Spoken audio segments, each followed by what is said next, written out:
Well, it's all over, eh? I know. Look, England. Even if you didn't win, I'm sure your team was a very good one. Do you really, Dick? No! What's important now is that it's done, as we have had to endure the worst Euros ever. As we finally shed our skin of international shiteball, we're slowly being drip-fed the glorious return of domestic football. Slot is very much in. He's meeting with players. He's implementing new training, new bizarre and interesting training sessions.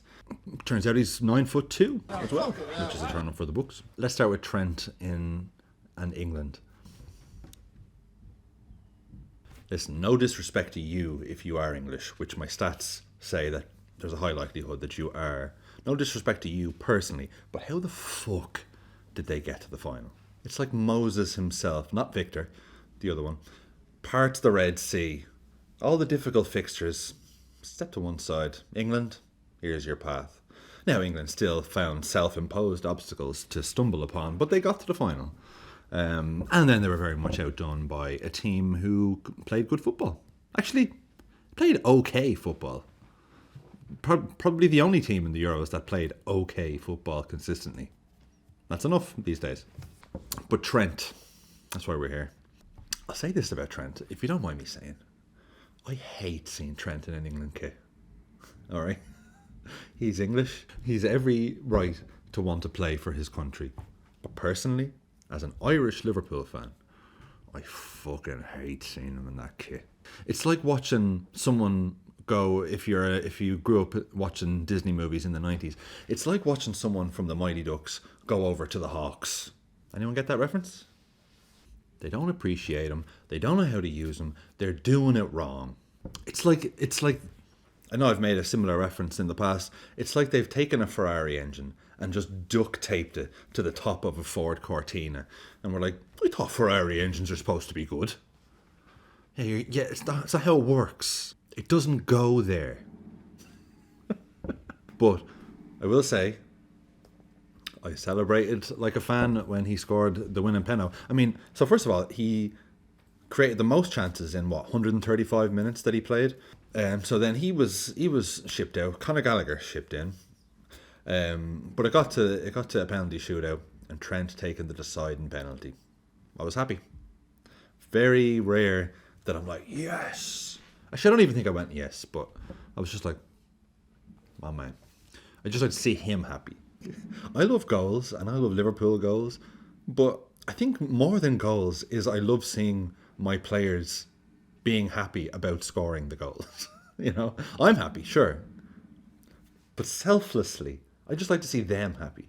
And that's the way it was with Trent. I'm just happy to see him happy, celebrating, hugging people, chatting to his brothers. I don't know who didn't want to take a pen out. I could see him the one time that a player doesn't cover their mouth and everyone's like, who's he talking about? Who's he talking about? So, fucking yes to Trent, but fucking no for the rest of them. But you know what? Overall, he got his moment. He got his fucking yes moment. He's well rested. He got a few minutes. He was well rested. He came out looking pretty good on top of all this, I think, when it was in danger of him being, you're the reason. And then they took him out of the team and then it was like, oh no, we're still shy. For Trent, thumbs up. Thumbs up. Well rested. Got his moment. Now get back, please. Speaking of well rested, Joe Gomez, the most well rested man in all of Germany. Get your ass back here, please. We need you. Now I will also be talking about the Copa America. I'll get to that after this. I have a lot to talk about on that. But first, Big Gak. Top goal scorer, joint with about 6 other players. Top goal scorer of the Euros. And he could have been the outright winner if that OG was credited to him. But he played great. International Gakpo. I hope Slot... Do you know what? Actually, I was going to say I hope Slot can bring out international Gakpo to Liverpool. But that's not even fair because he's fucking quality for Liverpool as well. He just isn't always playing in the right position. But I think he's probably more likely. I've seen reports from James Pearce today that Liverpool are not looking to offload or sell. Offload, that's very harsh. To sell Diaz. But I think Gakpo may pip him for the left spot. Slot is, as the kids say, familiar with his game. Big V. I tell you, he was fucking fuming, wasn't he? Do you know what? He looked very frustrated the whole tournament, I found.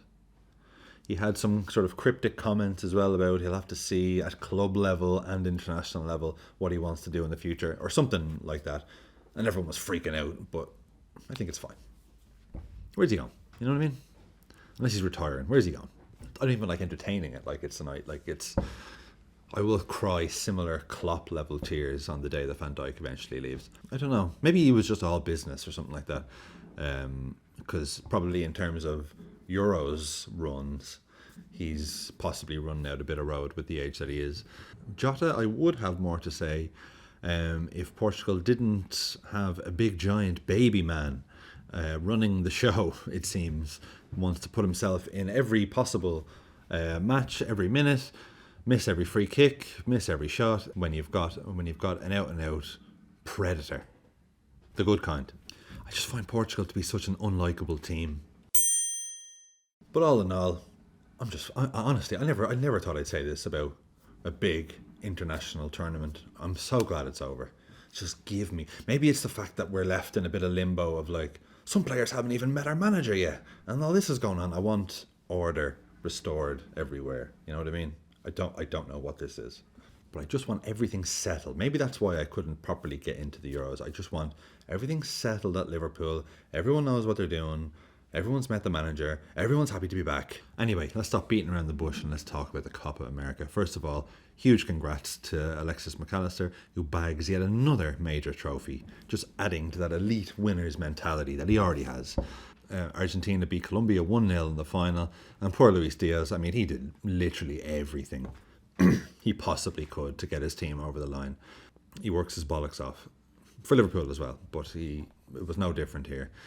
But that's not why we're here. That's not why we're here. We're here to talk about the melee at the semi-finals. Darwin Nunez, you son of a bitch. By all accounts, a terribly organised event at the Copa America. I'm only just reading tweets and headlines. I'm not looking into any articles or anything like that. But by all accounts, it seemed at the final people were just getting in, hopping the fence and getting in, and people with tickets weren't getting in, and just echoes of Champions League final shit show levels.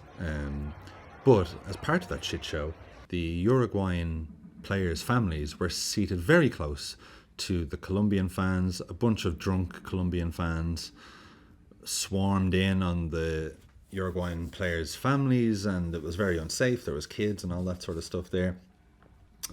And like, luckily, I didn't see any reports of anyone being seriously hurt, but just the image of people handing kids over barriers, oh, that's so unsettling.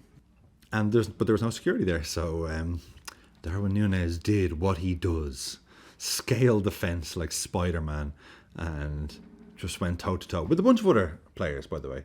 I mean, just started fucking swinging. And look, you don't like to see it.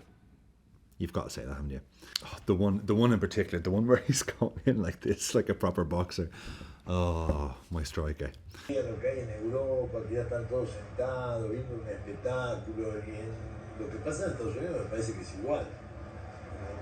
Todavía nosotros estamos andando a saber qué habrá pasado para que haber un jugador que está en las canchas. And look, and then you see the clip after, it was of him with his child, and like he looks upset. The Uruguayan players were coming out and saying it was a disgrace, and basically that they had to do it. And he's a family man. That's why I love him. Straight in there without even thinking. Look, he'll probably get a ban. Hopefully it's just one of those bullshit international bans that they gave to Bellingham, where it's like, all right, you're banned for one game. Bellingham's like, what? Not in this tournament. Just next year. Take it whenever. Just take it against some bullshit friendly against Montenegro or something. So hopefully it's one of them, or at the very least an international ban. You know what I mean? Shouldn't need to cross the pond. Handle your business there. Happened there. Don't worry about cross the pond. It's not like Cantona drop kicking the fan in the 90s, or shit like that where they get huge bans. Like, this seemed like they had to take matters into their own hands. Also this.